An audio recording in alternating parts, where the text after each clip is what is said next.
નમસ્તે વિદ્યાર્થી મિત્રો, આજે ધોરણ 10 ગણિતમાં ચેપ્ટર નંબર 10 વર્તુળની આપણે ચર્ચા કરશું. સામાન્ય રીતે આપણે ધોરણ 9માં આ ચેપ્ટર ભણી ગયા, પણ થોડુંક વધારે સારું ચેપ્ટર આ અપડેટ કરીને આ ચેપ્ટર આવેલું છે.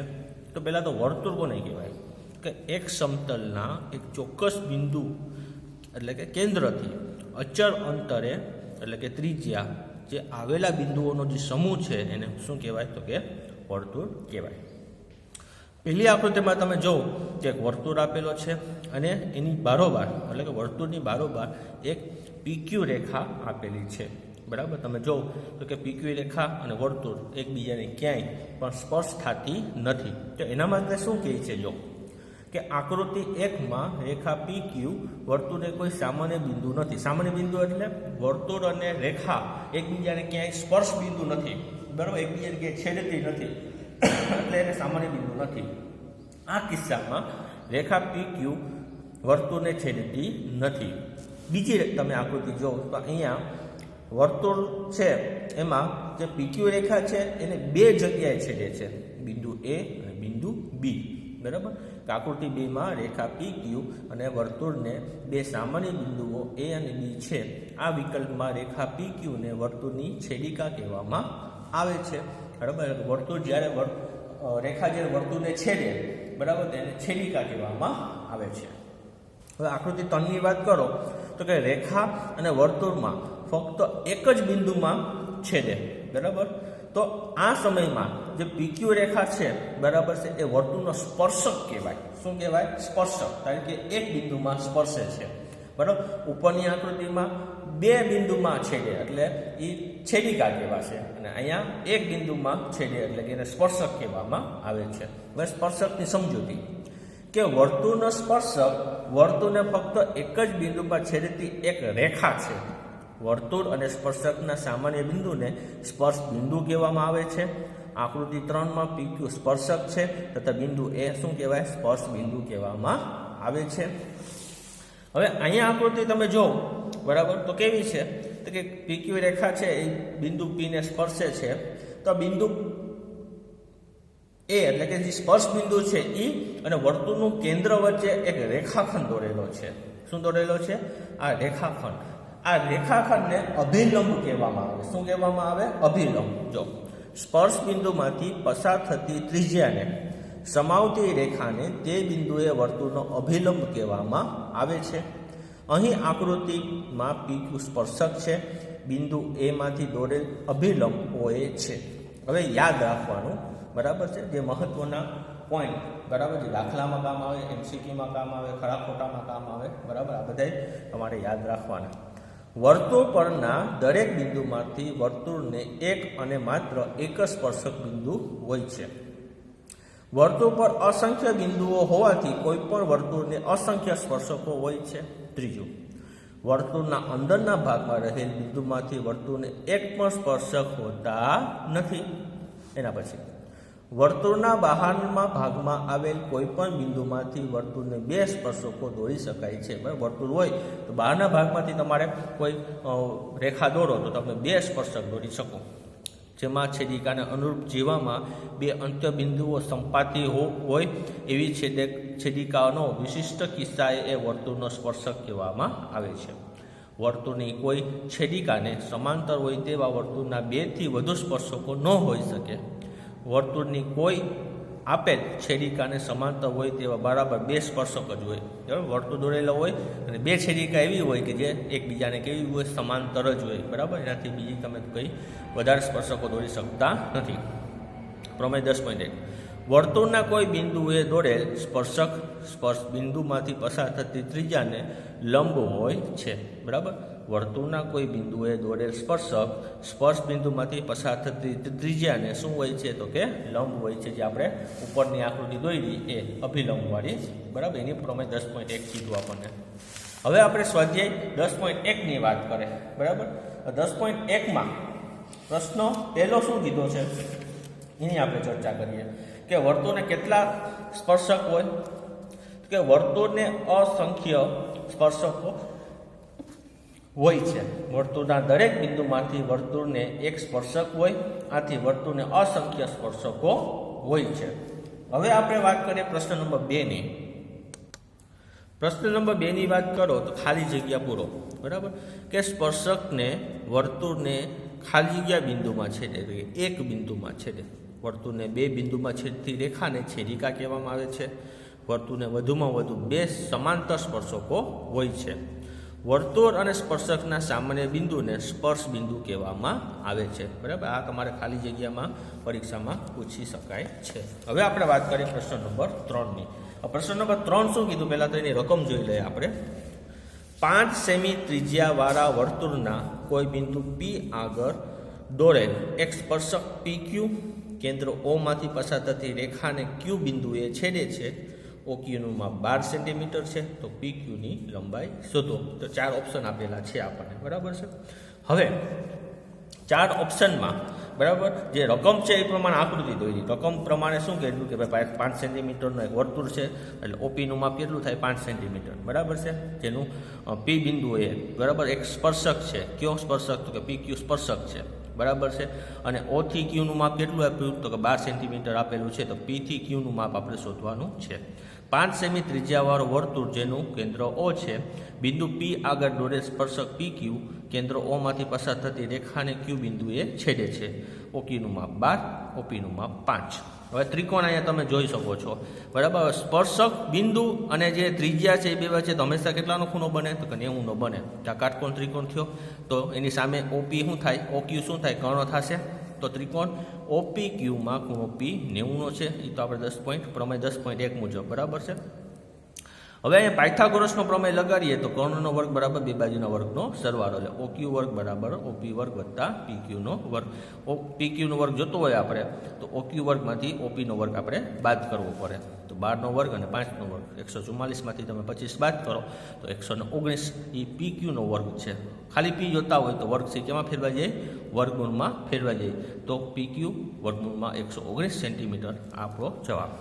પ્રશ્ન નંબર 4 શું કહે છે એ તમે જો, કે એક વર્તુળ દોરો જે પૈકી એક વર્તુળનો સ્પર્શક અને બીજી વર્તુળની છેદિકા હોય તેવી આપેલ રેખાને સમાંતર હોય તેવી 2 રેખાઓ દોરો.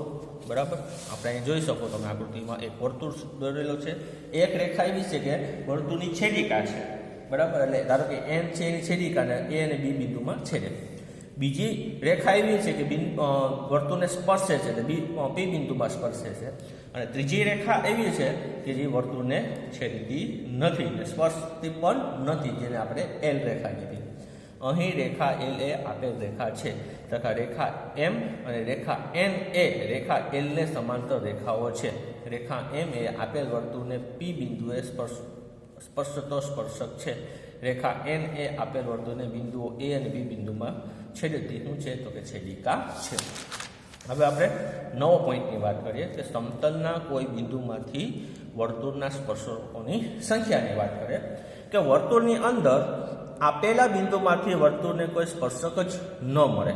વર્તુળ પરના બિંદુએ વર્તુળનો એક અને માત્ર એક જ સ્પર્શક હોય છે.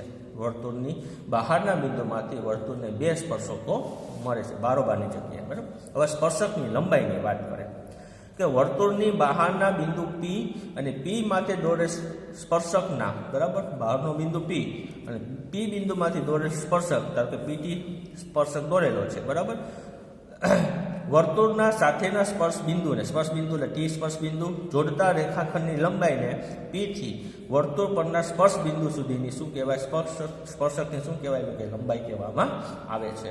અહીં રેખાખંડ PT ની લંબાઈને બિંદુ P માંથી વર્તુળને દોરેલા સ્પર્શકની લંબાઈ કહેવામાં આવે છે.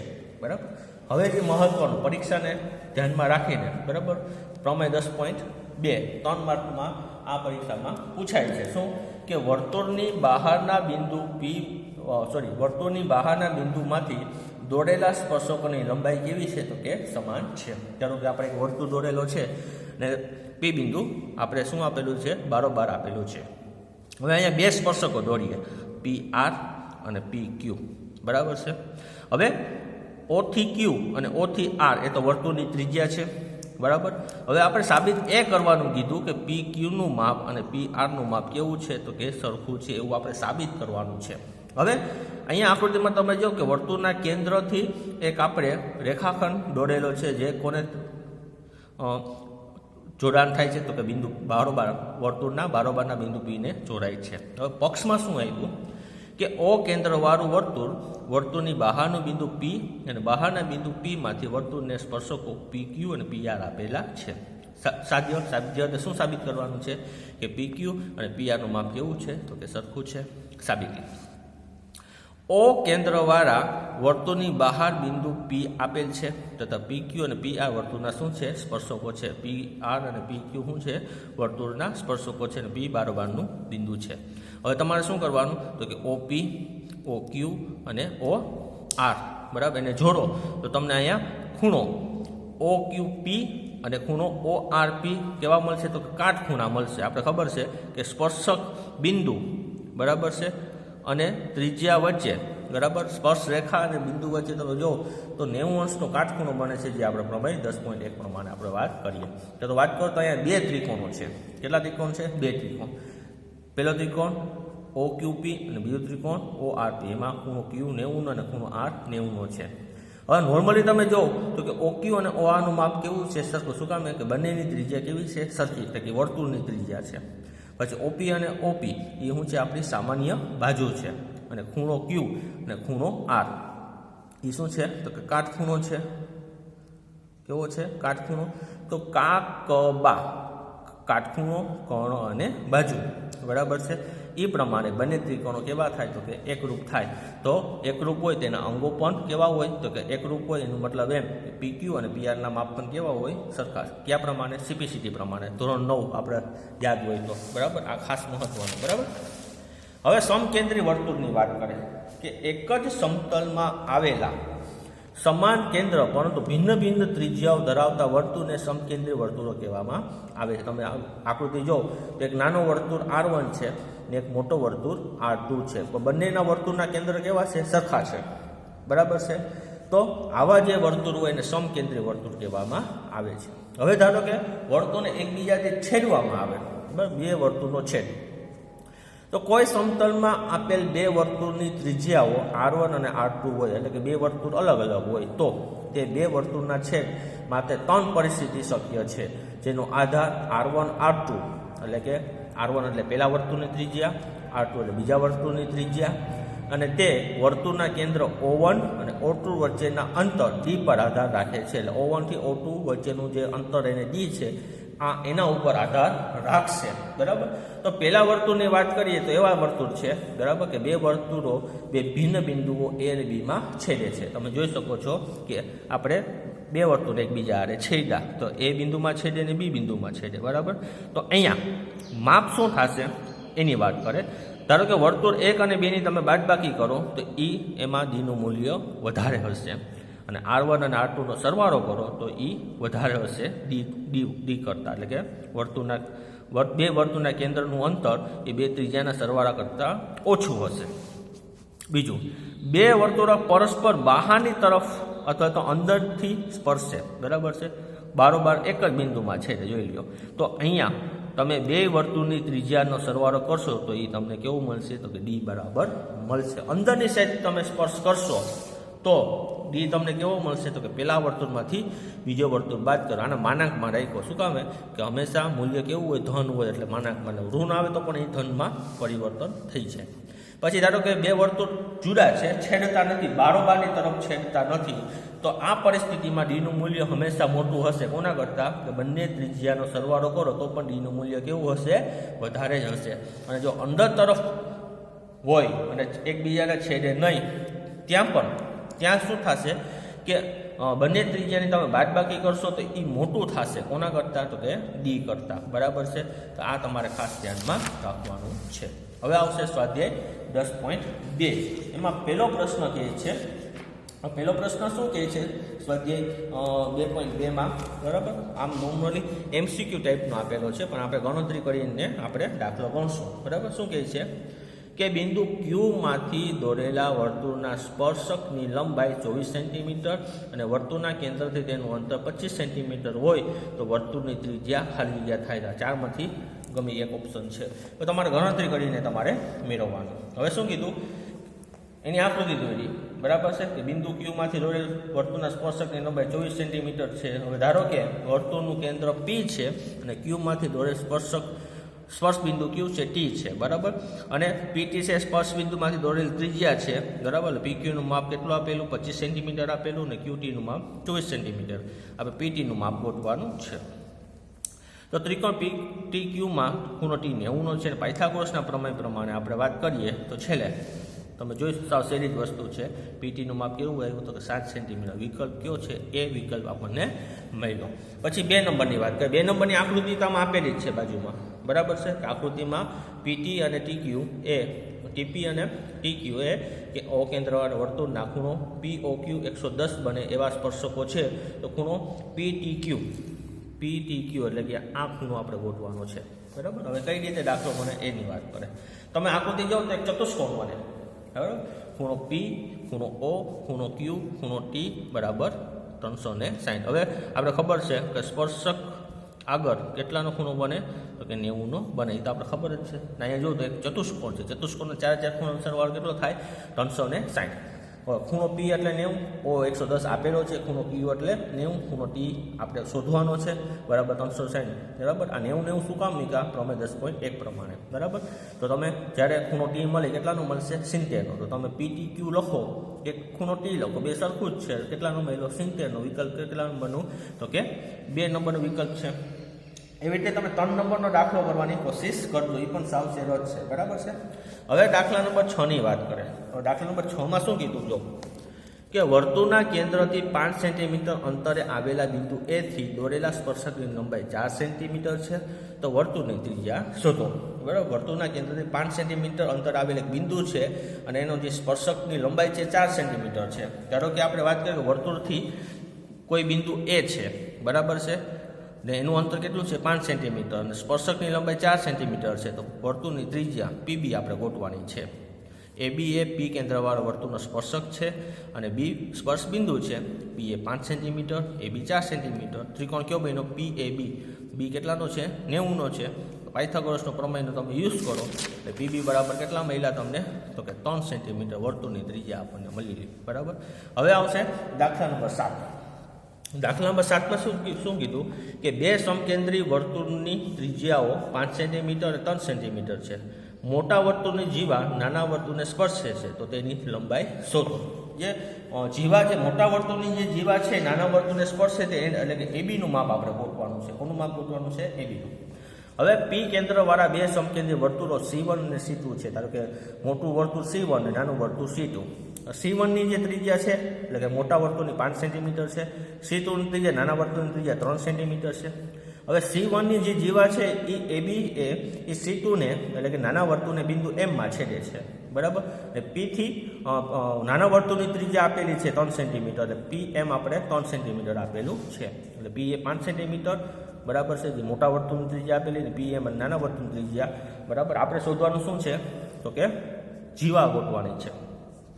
હવે ત્રિકોણ આપણે બન્યો PMA, એમાં PMA છે 90 અંશનો છે. ABનું માપ કેટલું છે? તો કે 2AM થશે. AB જોતું હોય તો મારે AM ને 2 વડે ગુણવા પડે, બરાબર. 2 ભાગ કરે M.